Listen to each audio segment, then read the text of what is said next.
Hello বন্ধুরা, আমি শাকগুন্ডিল। আজকে এই ভিডিওতে বেশ কিছু সিনেমা সংক্রান্ত আপডেটস আপনার সঙ্গে শেয়ার করব। প্রথম আপডেটটা রণবীর সিংকে কেন্দ্র করে পরিচালক আদিত্য ধরের সঙ্গে পলিটিক্স এবং গ্যাংওয়ারের ব্যাকড্রপে সে একটা ছবি করতে চলেছে মুখ্য ভূমিকায়। এ ব্যাপারে আপডেট আমি প্রিভিয়াসলি আপনার সঙ্গে শেয়ার করেছি। সামার 2024 অর্থাৎ এই মাস অথবা মে মাস থেকে শুটিং শুরু হয়ে যাবে ছবিটার, এরকমটা প্রাথমিকভাবে জানা গেছিল। কিন্তু প্রডিউসারদের তরফ থেকে এই ছবিটার বাজেট কমানোর নির্দেশ পরিচালক আদিত্য ধরকে দেওয়া হয়েছে, যে কারণে আদিত্য ধর এই ছবিটার স্ক্রিপ্টে আবার কাজ করছে। অ্যাকশন সিকোয়েন্সগুলোর মধ্যে চেঞ্জ আনছে যাতে বাজেটটা কমে যায় এবং 3-4 মাস পরবর্তীতে এই ছবিটার শুটিং শুরু হয়ে যাবে। যেহেতু ডিজিটাল রাইটস আর আগের মতো পাওয়া যাচ্ছে না লাস্ট 2 বছর ধরে, যে কারণে কিন্তু এরকম একটা সিদ্ধান্ত এখানে মেকারদের তরফ থেকে নেওয়া হয়েছে এবং যে কারণে পরিচালককে 3-4 মাস ছবিটার শুটিং পোস্টপন করতে হচ্ছে। এবং রণবীর সিং এর যেহেতু কেরিয়ারে খুব একটা ভালো সময়ের মধ্যে দিয়ে সে যাচ্ছে না, যে কারণে তার উপরে বিনিয়োগ করে কত টাকা রিটার্ন আসবে সেটা নিয়েও একটা প্রডিউসারদের চিন্তা থাকতে পারে। বারে মিয়া ছোটে মিয়া এই ওধার মতন ছবি বক্স অফিসে যেহেতু খুব সাকসেসফুল হচ্ছে না, আপনারা সকলেই জানেন ছবি সফলতা পাচ্ছে কি পাচ্ছে না অন্য প্রোডাকশন হাউসে, সেটা দেখেও কিন্তু অনেক সময় প্রডিউসাররা নিজেদের ছবিতে কতটা বিনিয়োগ করা উচিত বা উচিত না সেটার ব্যাপারে সিদ্ধান্ত নেয়। এক্ষেত্রে সেটাই দেখা যাচ্ছে। মাঝে বেশ কয়েকদিন আপডেট ভিডিও আমি তৈরি করিনি, যে কারণে অনেকগুলো বড় বড় আপডেট মিস করে গেছি আমি।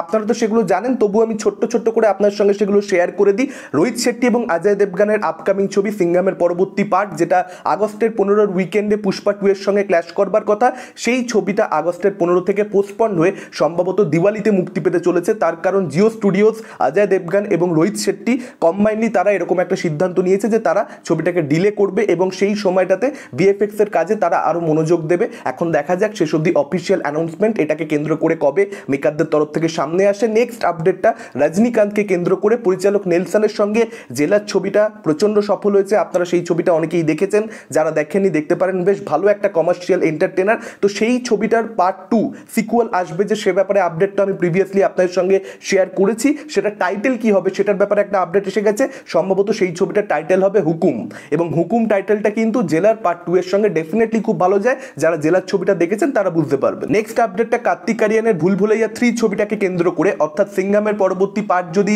দিওয়ালিতে শিফট করে যায় রিলিজ ডেটটা, সেক্ষেত্রে এই দুটো ছবির মধ্যে আমরা বক্স অফিসে ক্ল্যাশ দেখতে পেতে চলেছি। তো ভুল ভুলাইয়া 3 কে নিয়ে যেটা আপডেট আসছে, ভূষণ কুমার আমি যে তোমার এই গানটার একটা নতুন ভার্সন তৈরি করবার চেষ্টা করছেন এবং সেখানে আমরা ডান্স ফেস অফ দেখতে পেতে চলেছি বিদ্যা বালান এবং মাধুরী দীক্ষিতের। আপনাদেরকে আগে তো আপডেট দিয়েইছি যে বিদ্যা এবং মাধুরী দীক্ষিতকে আপনারা এই ছবিতে একসঙ্গে অভিনয় করতে দেখতে পাবেন কার্তিক আরিয়ানের সঙ্গে সঙ্গে। তো তাদের মধ্যে কিন্তু একটা ডান্স ফেস অফও এখানে মেকাররা প্ল্যান করছে। তো আমি যে তোমারের সঙ্গে ভুলভুলাইয়ার একটা মারাত্মক কানেকশন রয়েছে এবং পার্ট 2টা সাকসেসফুল হয়েছিল, সেটার পেছনে কিন্তু এই গানটার একটা বিশাল বড় ভূমিকা ছিল।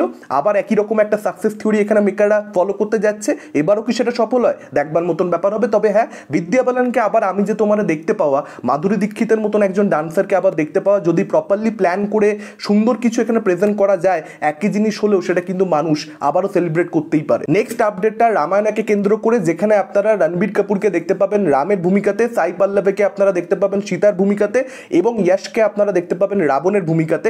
তো এছাড়াও বাকি কাস্টিং যা যা সামনে এসেছে আপনারা অলরেডি আশা করি জানেন। আমি আপনাদের সঙ্গে প্রিভিয়াসলি শেয়ার করেছি, আমি সেই ডিটেলসে আর ঢুকছি না।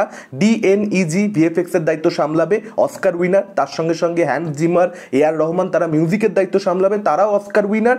এবং যেটা জানা যাচ্ছে নমিত মালহোত্রা সে কিন্তু ওয়ার্নার ব্রাদার্সের সঙ্গে এখানে কোলাবোরেট করবার কথা ভাবছে। তাদের মধ্যে আলোচনা চলছে, এখন অব্দি ফাইনালাইজড হয়ে যায়নি, কিন্তু আশা করা যায় ওয়ার্নার ব্রাদার্সের সঙ্গে এই ডিলটা, এই ট্রিলজির ডিলটা ক্র্যাক করতে পারবে নমিত মালহোত্রা। শুধুমাত্র এটা মনিটারি সাপোর্টের জন্য করা হচ্ছে না, তার সঙ্গে সঙ্গে ইন্টারন্যাশনাল মার্কেটে যাতে ডিস্ট্রিবিউশনটা খুব স্ট্রং হয় সেটার জন্যও কিন্তু করা হচ্ছে। এখন যদি সত্যিকারের এই ডিলটা নমিত মালহোত্রা ক্র্যাক করতে পারে, সেক্ষেত্রে রামায়ণা কিন্তু একটা গ্লোবাল প্রজেক্ট হবে। শুধুমাত্র ভারতবর্ষ নয়, গোটা বিশ্ব জুড়ে প্রচুর ভারতীয় তো রয়েছে, তারাও কিন্তু রামায়ণাকে নিয়ে এক্সাইটমেন্ট দেখাবে এবং ওয়ার্ল্ড ওয়াইড কালেকশনে এর একটা হিউজ ইম্প্যাক্ট থাকবে। নেক্সট আপডেটটা শাহরুখ খানের আপকামিং ছবি দ্য কিংকে কেন্দ্র করে, যে ছবির মধ্যে সুহানা খানের ডেবিউ হতে চলেছে।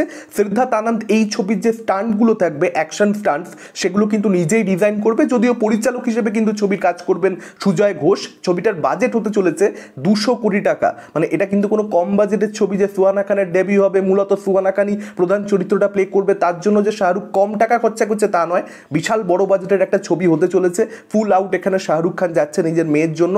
এখন দেখা যাক ছবিটা কতটা ভালো হয়, সুহানা খানের পারফরমেন্স কতটা ভালো হয়। তার প্রথম ছবিতে একেবারেই তার পারফরমেন্স ভালো ছিল না, এত কোটি টাকা খরচা করা হচ্ছে, পারফরমেন্স খারাপ হয়ে গেলে কিন্তু সবটাই জলে চলে যাবে। মে মাস থেকে ছবিটার শুটিং শুরু হতে চলেছে, 5 মাস টানা ছবিটা শ্যুট হবে, এরকম এরকমটা জানা যাচ্ছে এবং 2025-এর সেকেন্ড হাফে কিন্তু এই ছবিটা রিলিজ হতে চলেছে, অর্থাৎ আমাদেরকে কিন্তু শাহরুখ খানকে আবার বড় পর্দা দেখবার জন্য বেশ অনেকটাই অপেক্ষা করতে হবে। এটাও জানিয়ে রাখি, বলিউডের একজন এ লিস্টারকে কিন্তু তারা ভিলেন হিসেবে ছবিতে কাস্ট করবার কথা ভাবছে। দেখা যাক সেটা তারা শেষ অবধি করতে পারে কিনা। যদি করতে পারে ডেফিনেটলি সেটা একটা ভালো ব্যাপার হবে। কাস্টিং ভালো হলে শাহরুখ খানের ছবিতে যদি একটা প্রপার ভিলেন থাকে ডেফিনেটলি সেটা, দেখুন জিমের ক্ষেত্রে কি হলো, জন আব্রাহাম দারুণ পারফরমেন্স দিল, পাঠান কত বড় একটা ব্লকবাস্টার হলো। দেখা যাক সেটা কি হয় না হয়। নেক্সট আপডেটটা সালমান খানের সিকান্দারকে কেন্দ্র করে, কিং এর মতনই কিন্তু সিকান্দারেরও শুটিং মে মাস থেকে শুরু হতে চলেছে। সিকান্দারের অ্যানাউন্সমেন্টও আপনারা জানেন ঈদের দিন হলো। সালমান খান এআর মুরুগাদাসের ছবি, মে মাসে 12 দিন শ্যুট করা হবে ছবিটা ফার্স্ট শিডিউল, তার পরবর্তীতে আগস্ট মাসে এই ছবিটাকে আবার শ্যুট করা হবে। আর রিলিজ তো ছবিটা হবে 2025-এর ঈদে, সে ব্যাপারে আশা করি আপনারা সকলে জানেন। ইউরোপের বিভিন্ন দেশে এই ছবিটা শ্যুট হতে চলেছে। নেক্সট আপডেটটা অজয় দেবগনের ময়দানের বক্স অফিস কালেকশনকে কেন্দ্র করে। শুক্রবার দিন অবধি ছবিটার অবস্থা খুবই খারাপ ছিল। শনি রবিতে ছবিটা গ্রোথ দেখতে পেয়েছে।